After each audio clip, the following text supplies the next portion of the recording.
꽤 큰 모임의 위원장을 맡았습니다. 모임이 잘 운영되고 있었는데 어느 날 갑자기 회원 중에 한 명이 모임 운영과 운영비 사용에 대해 문제를 제기하며 회원들이 모두 그렇게 말한다고 하며 지적을 하네요. 저는 정말 봉사하는 마음으로 열심히 하고 있었는데 충격적입니다. 알고 보니 본인 생각이었어요. 다 내려놓고 하고 싶지 않은 생각이 드네요. 어디선가 이런 사람이 소시오패스라는 이야기를 들었는데 저는 어찌 대처를 해야 할까요? 큰 모임에서 위원장을 맡아 열심히 봉사하며 운영해 오시는 가운데 충격적인 일이 일어났습니다. 한 회원이 문제를 제기해왔고 마치 다른 회원들도 그렇게 생각한다고 주장을 했습니다. 알고 보니 그것은 그 회원의 개인적인 생각이었고 이런 일을 겪고 나니 모든 것을 내려놓고 싶을 만큼 지친 마음은 당연한 감정입니다.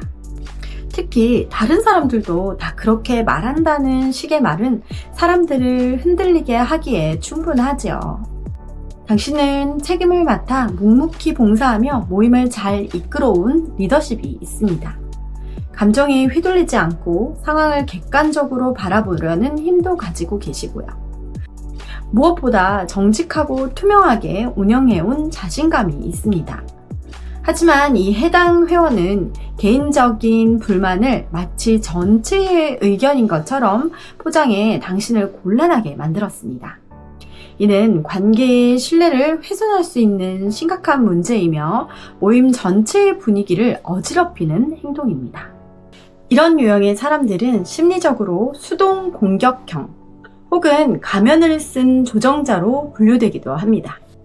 때로는 가스라이팅을 시도하며 자신이 피해자인 척 하기도 하지요. 이 소시오패스는 감정 공감 능력이 떨어지며 조작적인 행동을 보이기도 하는데 단정하기는 어렵지만 그러한 경향이 의심될 수도 있습니다. 이 가스라이팅은 상대방이 자신의 기억, 인식, 감정, 판단을 스스로 믿지 못하게 만드는 심리적 조작을 말합니다. 상대방의 현실 감각을 흐리게 해서 혼란과 의심을 심고 지배하거나 통제하려는 목적으로 사용됩니다. 예를 들면 첫 번째로 네가 예민한 거야. 그건 네 착각이야. 라며 당신의 감정을 깎아내립니다. 두 번째는 거짓말을 해놓고 부정하거나 기억을 왜곡해서 헷갈리게 합니다. 세 번째로는요, 말을 바꾸기를 합니다. 지난 일을 부정하거나 당신의 말을 왜곡해서 당신이 잘못 기억한 것처럼 만듭니다. 네 번째로는요, 네가 그렇게 행동한 건 너 때문이야. 사과 대신 당신 탓을 합니다.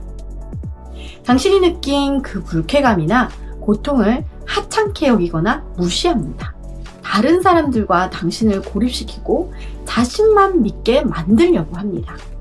가스라이팅이 위험한 이유는 반복적으로 당했을 때 시간이 지나면 자신의 판단을 못 믿고 자존감이 무너지고 결국 가해자에게 더 의존하게 되는 상태가 되기 때문입니다. 이 소시오패스는요, 반사회적 인격장애의 한 유형입니다.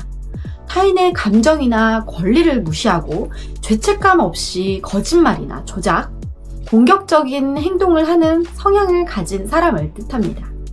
소시오패스의 핵심적인 특성은요, 첫 번째, 공감 능력이 부족합니다. 다른 사람의 감정을 느끼거나 이해하지 못합니다. 타인의 고통에 무감각하거나 무시를 합니다. 두 번째는요, 거짓말과 조작을 합니다. 목적을 위해 사람을 속이거나 이용합니다. 거짓말에 죄책감이 없습니다. 세 번째로는요, 충동적이고 무책임합니다.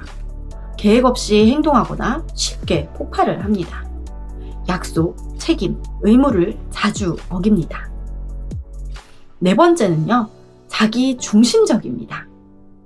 자신이 항상 옳다고 생각을 합니다. 비판을 전혀 수용하지 않습니다. 다섯 번째로, 타인을 도구처럼 이용합니다. 인간관계를 이용수단으로 여기며 필요가 없어지면 버립니다. 여섯 번째로는요, 양심의 가책이 없습니다.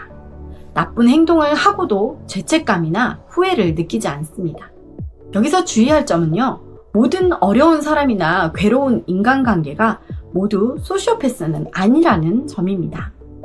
정확한 진단은 정신과 전문의의 평가를 통해서만 가능합니다. 하지만 지속적으로 가스라이팅, 이간질, 거짓말, 피해자 행세, 책임 회피 등의 행동을 반복하는 경우 경계할 필요는 있습니다. 해결 방법은요. 첫 번째, 감정적으로 맞서지 말고 차분하게 사실 확인에 집중을 하세요. 두 번째로는 운영비 사용 내역과 운영 과정을 투명하게 문서화하여 공유하세요. 세 번째로는요, 다른 회원들의 의견을 직접 청취하여 사실을 명확히 하세요. 네 번째는요, 해당 회원과는 1대1로 직접 대화하기보다는 중재자를 두거나 회의석상에서 공식적으로 다루는 것이 좋습니다. 모임의 운영 투명성을 정기적으로 공유하여 오해의 여지를 줄여보세요. 피드백 창구를 만들어서 모든 회원이 소통할 수 있도록 구조를 만들고 위원장 외에 중립적인 운영진을 배치해서 의사결정 구조를 다각화하면 좋습니다. 데이비드 호킨스는 이런 말을 했습니다. 진실은 설명할 필요가 없다. 설명이 필요한 것은 거짓뿐이다.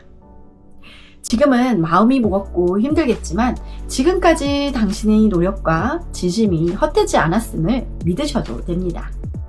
모두를 만족시킬 수는 없지만 진실은 결국 드러나고 묵묵히 진심을 다한 리더는 결국 신뢰를 얻습니다. 잠시 쉬어가도 괜찮습니다. 당신은 충분히 잘하고 계십니다. 사랑합니다. 고맙습니다. 축복합니다.